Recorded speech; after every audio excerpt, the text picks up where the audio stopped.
mid ka mid ah hay'adaha Soomaaliyeed ee ka jira wadanka Mareykanka ayaa xirada qaxootiga ee loo yaqaan Evato waxay ka hirgelisay waxbarasho lagu caawinayo carruurta tabaaleysan ee halkaasi ku nool.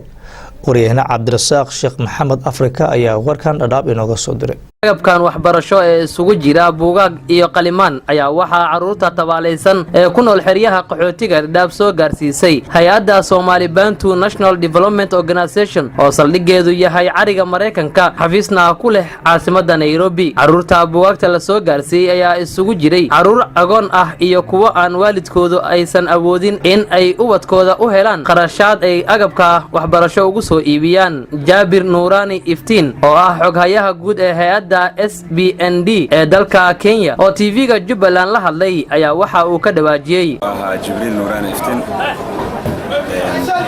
ahna xoghayaha ama secretary-ga Somali Bantu National Development Organization xafiiskiisa Kenya. hay'addan ruuxaantii waxaan aasaasnay muddo sanad iyo 2 bilood ka hor. ujeedada oo aasaasan waxay tahay inaan bulshada Soomaaliyeed aan ka taageerno ama aan ku taakuleeno dhibaatooyinka heesta ama caqabadaha heesta sida dhanka waxbarashada, caafimaadka. ruuxaantii safarkii aan ku imaaday xerooyinka qaxootiga ee Dhadhaab waxay ahayd anigoo la socda wafdi ka imaaday qurbaas. waxaan u imaanay inaan soo gaarsiino howlo gurmada buugaag iyo qalimaan. ruuxaantii waana noo suurto gashay waana ku guuleysanay waxaan gaarsiinay xerada qaxootiga Xagardheer iskuul ku yaala. ifon sidoo kale iskuulaan wax ka gaarsiinay buugaagtaas. dhagaxleena sidoo kale waan ku guuleysanay waan gaarsiinay buugaagtaas. waxaan rajaynaynaa in dantii aan u keenay ama shacabkii bulshada aan u keenana ay bilow u noqoto waxna uu tari doonto. buugaagtaas tiradood waxay ahaayeen 256 buugaag ahaayeen iyo 375 qalimaan. hamigeen waan sii rajaynaynaa insha Allah waan sii qaban doonaa bulshooyinka Soomaaliyeed dhan walba ay ka dhibaataysan waan ka caawin doonaa. waxaan ugu baaqayaa inay istaakuleeyaan qof walba qofkiisa kale ka taagdaran oo taakulay oo ka warhayo ayna la soo xiriiraan dhibaatooyin culus marka qabato shaqaalaha gurmadka noo jooga xeryaha qaxootiga Dhadhaab ama Soomaaliya kale ay la soo xiriiraan ka bacdina aan u gaarsiino gurmadkii ay u baahan ama loogu talagalay. dhanka kale carruurtii agabka waxbarasho la soo gaarsiiyay oo ka hadlay dareenkooda ayaa u mahad celiyay dhammaan ciddii ka qayb qaadatay. Bismillahirrahmanirrahim. magacayga Ibrahim Cabdi Yuusuf Allah waan ku faraxsanahay hay'addan oo anaga sambalkan soo gaarsiisay. waan ku mahadsantahay maadaama ay wax noo qabatay inta ka badan ay noo qabataan rajaynayna. waxaan dhigtaa isku private kasta waxaan rabaa inaan wax noo qabto.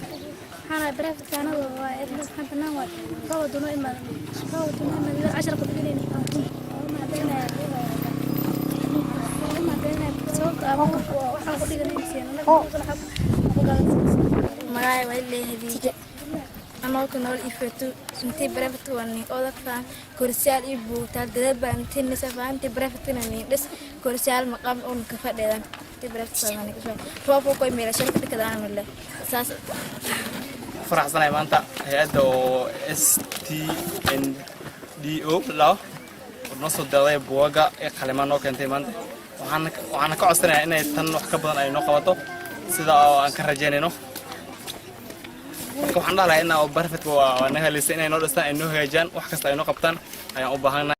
si kastaba ha ahaatee ma ahan markii ugu horeysay oo ay hay'addani xeryaha qaxootiga Dhadhaab soo gaarsiiso deeq, balse tilaabadan ayaa ah mid ay si weyn u soo dhaweeyeen carruurta wax ka barta goobaha waxbarasho ee xeryaha qaxootiga Dhadhaab. Cabdirasaaq Sheekh Maxamed Cabdirasaaq Afrika, telefishinka Jubbaland, xeryaha qaxootiga Dhadhaab.